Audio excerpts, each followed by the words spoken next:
It's a war that many people around the world really know little about. It's been going on since 2014.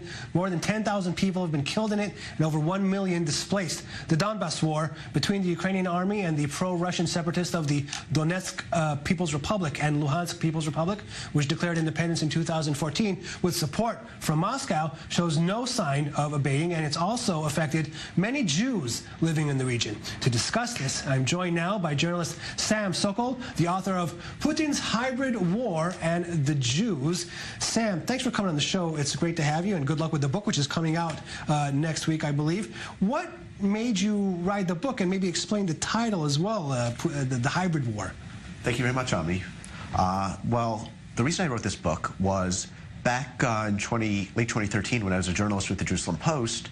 I went to Kiev to cover the Euromaidan protests. Now, these were massive street protests against Ukraine's pro-Russian President Viktor Yanukovych. And part of the protests, one of the main groups, not the largest group, a small group, but one of the main, most visible groups involved in the protests were an anti-Semitic movement called Svoboda. And I thought I would go, I'd do a report, it'd be over. And what happened as the crisis accelerated after they deposed Yanukovych and a new government came in and the Russians started to interfere in Ukraine, annexing Crimea and starting a war in the east of the country, was that the Russians began using the Jewish issue as part of their propaganda.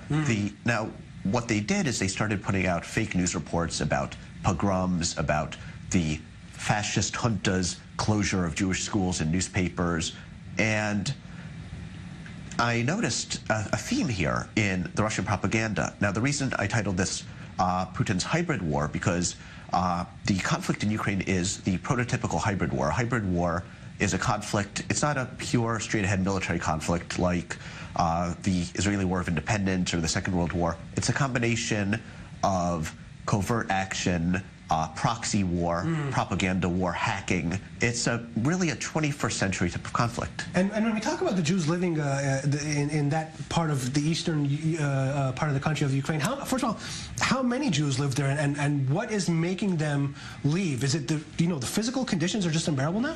Well, there was a mass exodus, as you mentioned, of people from the occupied Donbas region. Now, before the war in Donetsk, the center of the insurgency, there were approximately about 11,000 Jews living in the city. In Lugansk, there were probably 5,000 to 6,000. And these are communities that had really been hammered on the anvil of life. They lost large chunks of their Jewish population during the Holocaust. They were suppressed by the communists. And after the Iron Curtain fell, many, many Jews from this area fled to the U.S. and to Israel. And over the last few decades, the leaders of these Jewish communities managed to rebuild Jewish life. And once the war started, what happened was, because of the war, because of the damage, rockets falling near the synagogue, members of the Jewish community getting hurt or even killed as part of the war, people started fleeing. And what you saw was the slow, and then as time went on, not so slow, it accelerated, disintegration of Jewish life in these regions. And these massive efforts by community leaders to try to retain some semblance of normalcy in Jewish life. Is Israel doing anything to help these people that are left there in this situation? The Jewish Agency has helped fly Ukrainian Jews. There's been more than 32,000 Ukrainian Jews who have made Aliyah since late 2013.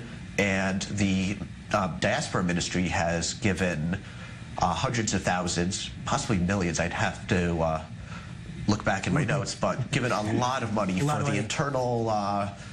the internal housing and to help refugees within Ukraine itself. And so there's a new president now to the Ukraine, Vladimir Zelensky, a Jewish man. Is this the man who could bring peace to the region? And also, is he dealing with this issue, with these issues of anti-Semitism, of Jewish life there in eastern Ukraine becoming difficult? Well, the truth is Zelensky is a wild card. There's really a feeling that his Jewish identity is less relevant than his lack of experience. He's a politician, actor turned politician, who happens to be Jewish, and not a Jewish politician, per se. He doesn't act as a Jew. And there have been Jews who've expressed worries in Ukraine that should Zelensky screw up, and there are many people who think he might because, again, he has no experience whatsoever. That could be something that would lead to anti-Semitism down the road. But I think the fact that Zelensky was elected is actually very interesting because this shows that Ukraine is much more complicated than the Russian propaganda painting it as a fascist dictatorship would lead you to believe. Ukraine is a country that at the same time can have anti-Semitic far-right militant groups sponsored by the Interior Ministry, groups that have gone on attacks against LGBT citizens and against gypsies, and at the same time, it's a country tolerant enough to elect a Jew to the presidency. Right. It shows that things are just really a comedian. Just lastly, before we go, according to the Moscow Times, Russian President Vladimir Putin's advisor, Sergei Glaziev, said in an opinion piece that he wrote that Zelensky could populate eastern Ukraine with Jews, saying, "I don't rule out the possibility of a mass movement into southeast Ukrainian land cleansed of the Russian population by the inhabitants of the promised land tired of a permanent war in the Middle East." What do you make of that kind of statement? I find it hilarious that the Kremlin could spend several years and however much money trying to paint their opponents as genocidal anti-Semites and as fascists, and then turn around and engage in that kind of rhetoric. It sort of undercuts their claim to be the defenders of Jews and other minorities. Okay. Sam Sokol, thank you very much for coming on the show. Really appreciate having you, and good luck with the book, which is coming out next week, The Hybrid War. The name again is? Putin's Hybrid War of the Jews. Thank you very much. Thank you. All right. That's it. I hope you enjoyed watching. Thanks for taking a ride with us on The Spin.